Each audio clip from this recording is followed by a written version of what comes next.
Hello అండి, welcome to Sukanya vlogs. ఎలా ఉన్నారండి? బాగున్నారా? నేను మీ సుకన్య. ఈరోజు మన రెసిపీ వచ్చి స్పెషల్ రెసిపీ అనమాట. చాలా సింపుల్గా అయిపోతుంది, చాలా రుచిగా ఉంటుంది. ఇలా కానీ వేడి వేడిగా చేసి ఇంటిళ్ళ పాదికి పెట్టేశారనుకో చక్కగా తినేస్తారనమాట. అది కూడా ఒక్క 10 నిమిషాల్లోనే మన ఇంట్లో ఉన్న వాటితోనే రెడీ చేసుకోవచ్చు. చాలా ఈజీగా అయిపోతుంది అనమాట. ఫస్ట్ టైం మన ఛానల్ ఎవరైనా చూస్తున్నట్టయితే సబ్స్క్రైబ్ చేసుకొని దీని తయారీ విధానం చూసేయండి.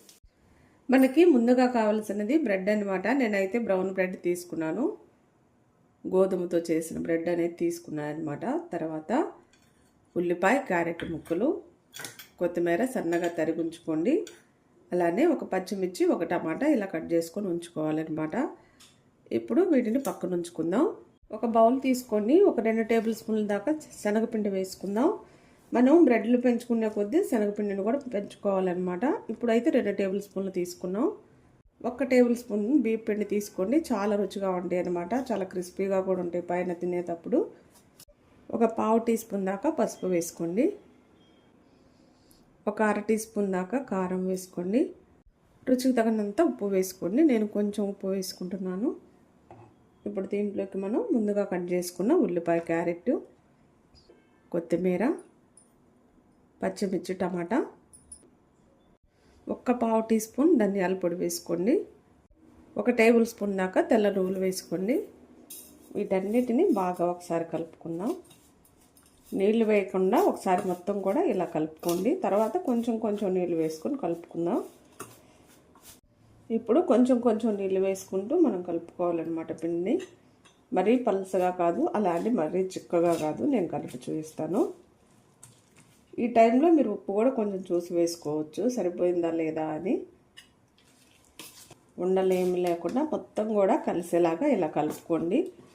నువ్వులు మనం వంటలో తినే వాటిలో ఎక్కువ నువ్వులు వాడుతూ ఉండండి. నువ్వులు అనేవి చాలా మంచిదన్నమాట.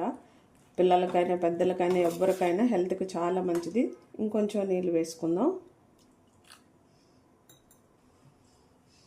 ఇలా కలుపుకుంటే సరిపోతుంది అనమాట. మరీ కారిపోయినట్టు కాకుండా ఇలా కొంచెం అనుకనుగా కలుపుకోండి. ఇప్పుడు మనం స్టవ్ వెలిగించుకొని ప్యాన్ పెట్టుకొని ఆయిల్ వేసుకుందాం. అంతా కూడా కడిగినాక ఒకసారి బాగా తుడవాలన్నమాట. ఇలా తుడిచినాక ఆయిల్ వేసుకుందాం. కొంచెం ఒక 2 టేబుల్ స్పూన్ల దాకా ఆయిల్ వేసుకోండి, ఎక్కువ అవసరం లేదు. మనకు ఆయిల్ వేడైపోయింది కదా. మనము బ్రెడ్ని చక్కగా దీంట్లో ఇలా ముంచాలన్నమాట. అంతా కూడా పట్టేలాగా ఇలా ముంచుకోండి.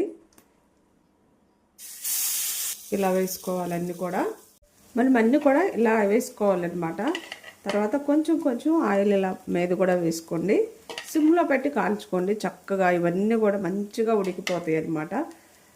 మీడియం మంట మీద సిమ్లో పెట్టి కాలుస్తూ ఉండండి. మనకి ఒకవైపు కాలిపోయి రెండో వైపు తిప్పుకుందాం. చూసారు కదా ఎంత చక్కగా కాలిపోయిందో కలర్ అనేది. ఇలా కానీ వేడి వేడిగా ఇంట్లో చేసి ఇచ్చారనుకో చాలా ఇష్టంగా తింటారు. ఇది పెద్ద ఖర్చుతో కూడిన పని కూడా కాదనమాట. అన్నీ మన ఇంట్లో ఉన్న వాటితోనే చక్కగా ఇలా రెడీ చేసి పెట్టేయచ్చు అనమాట. పిల్లలకైనా పెద్దలకైనా మనకైనా ఆకలి అనిపిస్తే చాలు, ఒక 5 నిమిషాల్లో రెడీ అయిపోతుంది అనమాట. 2 వైపులా మంచిగా కాల్చుకోవాలి. తక్కువ మంట మీదే కాల్చుకోండి. 2 వైపులా మంచిగా కాలిపోయినాయి అనమాట. ఇవంతా కూడా చూసారు కదా, పచ్చి లేకుండా పిండి అనేది చక్కగా ఉల్లిపాయ, టమాటా అంతా కూడా ఉడికిపోయిందనమాట. ప్లేట్లోకి తీసుకుందాం. చూస్తేనే నోరు ఊరిపోతుంది, అంత బాగున్నాయి. మన స్నాక్స్ అయితే రెడీ అయిపోయినాయండి. స్నాక్స్ లాగా, టిఫిన్ లాగా, నైట్కి డిన్నర్ లాగా కూడా తినేసేయచ్చు అనమాట. అంత కమ్ముకుంటాయి, వేడి వేడిగా ఉన్నాయి అనమాట.